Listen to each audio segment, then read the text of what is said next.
আসসালামু আলাইকুম রহমতুল্লাহ বরকাত।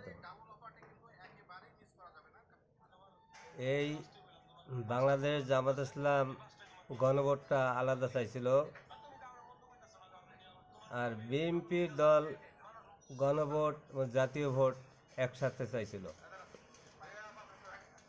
কিন্তু ডাক্তার ইউনূস খরচ কমাবার জন্য একই সাথে করছে বিএনপির কথা অনুযায়ী, বিএনপির দাবি অনুযায়ী। তা একই দিনে করছে দুইটা ভোট, একই বাক্সায় ঢুকছে আর একই দিনে ভোট দিচ্ছে। আর এই ভোটে যদি সরকার গঠন হইতে পারে, তাহলে জুলাই সনদ কেন বাস্তবায়ন হবে না একই বাক্সের ভোট থেকে? এটা আমাদের বাংলাদেশের সমস্ত জনগণের দাবি। আমরা ওটা ভোট দিচ্ছি না, দুইটাই ভোট দিচ্ছি।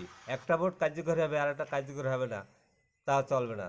হইলে দুইটাই বাদ হইবে, আর না হয়তো দুইটাই কার্যকর থাকবে। আসসালামু আলাইকুম রহমতুল্লাহ বরকাতুহু।